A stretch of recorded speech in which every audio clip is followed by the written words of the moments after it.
All right. Well, Ash, thank you so much for joining us today. We are kicking off our third session in our series, and you came to us through Jordan Elliott. We did a session with him for those of you that haven't seen it a few weeks ago. That is posted on our channel, so you can certainly look into that. And what we thought would be a great perspective to add is not only what a leader looks at and deals with during these times, but what that then translates to for the employee. So if you wouldn't mind, would you tell us just a little bit about yourself? So I am a native Oregonian. Before coming to NAI Elliott, I have spent the majority of the last 10 years working in the cycling industry, both as a mechanic and also as a shop manager and a shop owner.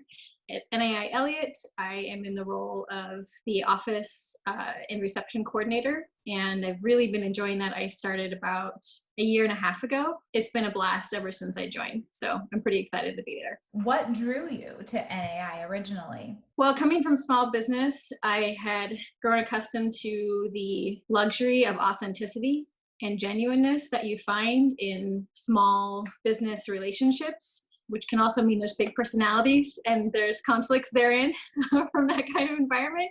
But there's a realness to it, and I really didn't want to lose that jumping into a larger structure, a more corporate structure. I was looking for something that had a big, different career trajectory, and also something that had authenticity and had genuineness. And I stumbled upon their listing, looked at their website, and it had lots of like, we care about people, we're all about authenticity. And I was like, that sounds fantastic. I applied, and I thought it was a good sign that one of my written first interview questions was about Simon Sinek, which was to me was like a good indicator of some authenticity. And then when I got in there, within the 45 minutes that I was there, it was exceptionally clear that this was an organization with a lot of heart and a lot of care and a lot of authenticity. So that was a pretty big, like, yes. You know, it's an interesting pivot going from small business into more of the corporate world.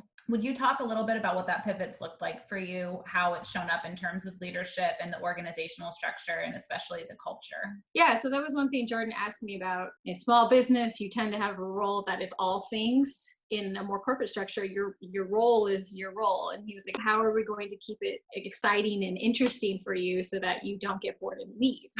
I was like, okay, that's a real thing. Let's talk about that. What does it look like for me to accept going into a more structured role? Part of the beauty of the sort of the Elliott way, as they call it, is that there is a lot of opportunities to not just do your one role, which I really appreciate because I thrive in variety. Being able to jump into a variety of spaces. We have different committees. We have a Happies committee. Our job is to support the culture. We have a plants committee to take care of all of our plants. And there's just a number of things where you can kind of say, hey, do you need me over here? Do you need me over here? And having that type of environment made me able to transition rather smoothly. In addition to the fact that the leadership team, so it's not just Jordan, it's Leanne and Cap and Dwayne and Lou. They are extraordinarily available and extraordinarily genuine in the way that they move about this world. I'd never have thought, I can't walk up to this person and say, hey, let's do this, or hey, I have a question about that. So it feels like a small business on a larger scale. And I think a lot of that was built by Jordan's mom. I know that she built so many of the structures that are foundational to the company. And one of the things that Jordan asked when I came into it was, I want to keep these pieces going. And I need someone who can take it and build it and nourish it. That structure is just something I've been really looking for. Oh, it sounds so beautiful. And it's so intentional. Like the conversations around how they looked at what your role could be and why you were going to be a good fit for it, but just staying so true to the legacy and the heart that had been put into building this company. I mean, it's so fantastic. Well, speaking of that transition, let's talk about another transition into COVID, which also feels like COVID isn't the only piece of this. It's the transition into this new world. What has NAI Elliott done to handle that transition for its internal employees mostly? We did have a pandemic prep day. It was sometime in January.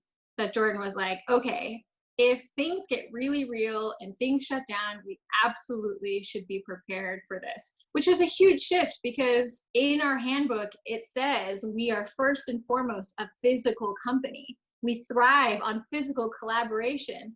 So all of a sudden being like, everyone go home, it was like a significant change. Of course, there were some technical hiccups, as one is going to have when you all of a sudden go from 100% in person to 100% remote. I think we went into it thinking maybe we'll be shut down for a few weeks. We had done a let's prepare remotely at this level, but we hadn't gone to the deeper levels of what it means to continue that over time. Some of it, and through collaboration, through GoToMeetings and Zoom meetings and phone calls and text messages, people sort of figured out, okay, how do we need to change the systems to keep going downward to account for everything? The first month was exhausting. All of a sudden, the property managers and assistant property managers were getting inundated with tons of phone calls and emails from people whose business was all of a sudden shuttered overnight, and from clients who were worried about what they were going to do. And how do you answer that?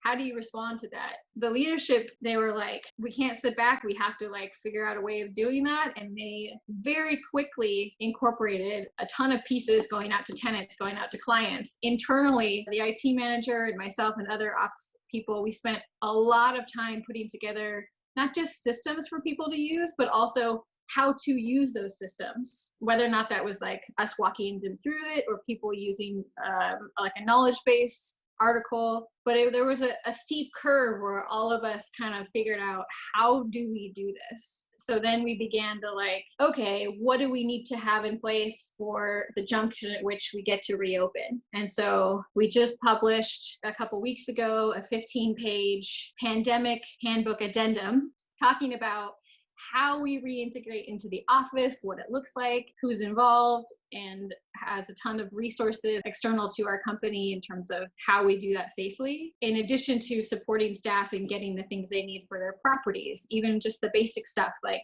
a sign that says, that's talking about how to be safe in COVID and having that be present in the building. And all of that takes preparation. Now we have everything, at least I hope, knock on wood. Tell right now. I know you've been involved in so much of it because your role is touching and supporting and helping with so much of this. But what, if you take a step back from that, what has that felt like as an employee and watching this unfold and watching what's been done? That's a good question. I think it has been difficult to think about for myself how things feel, because right now we're not just talking about COVID anymore. There's a whole movement happening to address systemic racism. And I think there is emotional fatigue happening. There is exhaustion happening, both from the duration of COVID and also from the state of the world and how stressful it is for people. And so every other time we do a staff meeting, it's all about people's experience. And that has been evolved from not just COVID, but into other topics as well that people are sharing about. And it's opening up conversations, but it is hard. I think people are finding it more difficult to find time and space in themselves to give voice to their feelings. I am going to be spending more time trying to put out resources and create opportunities for people to talk about what is going on the feelings side, because it's a lot. And I think it's difficult for people to have outlets for it right now. The fatigue that exists right now is such a different layer of heaviness and requires an entirely different skill set in terms of the space you're providing and the space you're leaving for people that need distance, that need space. Yeah. That's an interesting thing to navigate in a corporate world. Yeah. And I think one thing I appreciate is that, at each staff meeting, Jordan is not shy about talking about, okay, this is what's happening right now. Let's acknowledge it. Let's see if there's any actionable items that we can add to the conversation. And having that collective leadership voice to make that a space that is open for people, it's really valuable. Everyone gets to be involved in those moments where we collectively say, this is what's happening in the world right now. How is it affecting us? How is it affecting not just our staff, but how is it affecting tenants? How is it affecting clients? It's all one piece, and being able to just have that be an open door is a great step. It's such an important step. And, I think that this is a real time for those leaders that can sit in their values and with high integrity and character to create a pretty powerful experience for their employees. I'm not surprised that Jordan is doing that. I'm not surprised that he is leaning fully into it. That's, of course, impressive and in line with his character, it seems. All right. As you guys are moving back into the office, do you see some of the changes that you guys have made around working remote actually staying for good within the culture? That's a great question. I think the most appropriate answer is to be determined. We do want to strive towards being able to have a physical office space again. I do think that having a work from home policy is a good thing to have in general. So we have emergency, like in our pandemic addendum, is what remote life looks like during COVID. And then we have a separate policy we're working on is how much space do we have within the company structure, within the company culture to have remote continue. And so we've been building on that and using, external resources to kind of help frame that, because I do think and have heard from a number of staff that they love working at home, that they really enjoy it. And there's some people who like having some of their time in their office and some time at home. And then you have the group of people who are like, I really want to be in the office. I don't want to be at home. And so I think that the conversation will continue to evolve. We have the pieces prepared in terms of what we'll use to look at it, but I'd be curious to see what pieces we keep and don't keep. Is there one thing that you've seen change that you personally hope stays? I really love that people are talking about their experiences, because Personal experiences? well, it's both. It's would you like to share about your experience in your life right now, in your work life, your experiences interacting with home and that balance. It's all things. We're not working from home. We're at home during a crisis trying to work. And so we can't just say, share your experience about what you're working on, because it's not just that. It is a more like cohesive question encompassing more pieces now. I really enjoyed people doing that, because people did that in the office. You'd stop by someone's area and you guys would chat, and it would happen here and there, but we have created a structure around what it means for people to continue to express their humanity in a more virtual environment. And I would like that to continue.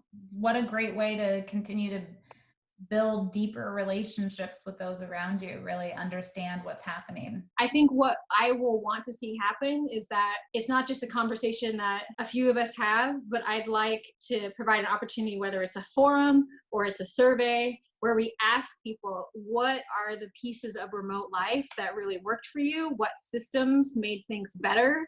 Because if all of a sudden we come back and we just like shove all of that in a corner, we're like losing treasure. That stuff could be exceedingly valuable towards the staff from a productivity standpoint, from an efficiency standpoint, from communication. All aspects. So I'm not interested in any of us sweeping it under the rug, but we need to hear everyone's voice, anticipate that it's going to be a conversation that everyone is invited to take part in. There's so much learning to be done this time. Yeah, for sure. So how have you been balancing the work and family time with productivity and what that looks like in your job during these last 15 weeks? It's hard to balance everything. That has been a difficult piece. I went from going to the office from this time to this time, do my thing. We had structure around things. And then all of a sudden, within a day, both my partner and I were home and homeschooling her kids. And in addition to that, we were trying to figure out all the other system pieces that we hadn't flushed out during our pandemic prep. I think what I've had to adjust to is, I'm working from home. I can't give 100% to work. I can't give 100% to teaching 5th grade math. I can't give 100% to my partner. And that is hard. I know that conversations that have happened between managers and their assistants across all structures of our company is resetting and acknowledging where people are at and what their experiences are. And I think that at our company, we don't suffer from a lack of productivity. We suffer from not enough hours in the day to get to all the things that we want to get to. The biggest piece has just been, it's okay that it's not 100%. It's okay that it's 80% on this day, and it's okay that it's like 50% on this day. I think all of us have, because it has lasted more than 2 weeks, have really like pushed ourselves into figuring out how to keep that balance up. But it's kind of like balancing quotes. I personally feel that I can't say, yes, this is my perfectly balanced work life that I have achieved right now, because it's not that. And it's okay that it's not that. It's okay that it's organized, but balanced. Like, and I think part of that is just saying that's okay. And that's not always easy to do. If you suffer from the affliction of wanting to overachieve, it can be especially hard to accept less than what you want it to be. But we've all had to try to get there at some point. The quadrants of our identity, all the different compartments that are being pulled in all the different directions, make some days, regardless of how much even happens, feel exhausting in such a strange way. You're like, what happened today that even is making me feel this tired? But it's that constant shifting and multitasking and reprioritizing that just is so much different when it's in your home space and it feeds into every aspect of your life versus an office space where there's somewhat of a separation or boundary that's automatically built in. And it'll be really interesting in 5 years from now to see the studies and things that come out of this time period and what was learned and the changes that do stick around and that are made because of these experiences. So absolutely. Well, the final question to close out with is your crystal ball prediction. And I'd love to just hear from the employee experience angle. What are your predictions, your crystal ball prediction of what employee experience feelings or changes will look like from here? Am I in control of the crystal ball? Or am I just observant to seeing what appears in it? These are very two different answers based on what that looks like. You can control the crystal ball. I want us to be able to be around each other, collaborate with each other safely like we had before. I don't know when that's going to happen, but I believe that they are going to figure out a way to help treat or vaccinate COVID-19. It's not going to be tomorrow, but I believe it's coming. And I'm excited for the time at which a coworker can come up and talk with me and share what they're working on. And we don't have to think about the veil. My crystal ball projection is that at some junction, we will get to interact with each other in that way. And I'm really looking forward to that. And I'm okay without it, but I know that I would be that much better if that barrier wasn't there. My crystal ball also indicates that small businesses will make it through this difficulty.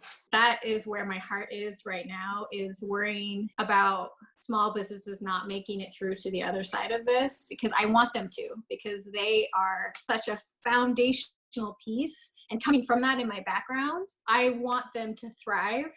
And seeing them not thrive is hard. So my crystal ball says that we are going to figure out a way to help our small businesses continue to thrive and continue to be here and be present, even if that means we're a little ruthless about it. We do have to be a little ruthless. We have to be innovative. It's a whole new world. And I similarly have a very strong passion for small businesses. And really, I hope your crystal ball prediction is right. I'm hopeful. Thank you for even bringing that to the table. It's a great perspective. It's been great talking with you. I mean, I can certainly see why Jordan wanted us to have a conversation with you today. Your energy and personality makes it so easy to like have this kind of conversation. And it does show that Jordan and his team have done a great job of selecting people to join their organization that share values, saying, that just have an immense aptitude for what it means to be a person of high character and integrity. And you do embody that. You're passionate and you seem to care so much, and you're a great representation of what he's built. So I hope you feel that inside. I'm sure that your coworkers, they're going to be so excited to see this. I'm sure they feel that way about you too. You did them well. They're going to love this. So thank you so much for your time, Ash. We really, really appreciate it. We'll close out with that, and we'll be talking to you with our next series coming in just a couple of weeks. Sounds Thanks. good. Thank you. Bye.